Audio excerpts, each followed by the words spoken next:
એક મિનિટ ખમજો, હું જરા ખરખો કરી નાખું. જોયું તે નોકરી નહીં લે ને તો તારો આજ વારો છે. હે ભાઈ, આમાં તમે કેટલું કમાઈ લ્યો? બધું કપાતા 3,000 રૂપિયા હાથમાં આવે. સાંભળ્યું તે મહિને 3,000 રૂપિયા કમાય અને હું નોકરીમાં 15,000 રૂપિયા કમાઉં. આપણે ફૂલ મોજ છે. એ ભાઈ, હું મહિનાનું નથી કહેતો, હું એક દિવસનું કહું છું. મહિનો તમારે 80,000 નો પડી જાય છે. હા, તે આ રિક્ષા મોંઘી આવતી છે ને? ના એલા ભાઈ, મારે આ રિક્ષા 2,15,000 માં આવી અને એમાં ગુજરાત સરકારની 48,000 ની સબસિડી મળે, એટલે આ રિક્ષા મારે 1,67,000 માં પડી. આમાં કમાણી કરે એટલું ડીઝલ માં વહી જાય તો તમે વધે શું? એલા ભાઈ, આ બેટરી વાળી રિક્ષા છે અને આમાં 3 વર્ષની બેટરી વોરંટી હોતા આવે.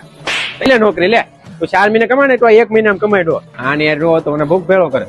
હા ભાઈ, તમે આ રિક્ષા ક્યાંથી લીધી?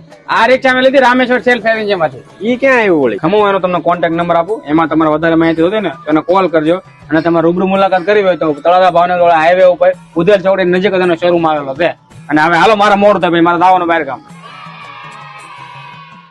એ છે ને, હવે તારી નોકરી પર બે વી આવશે.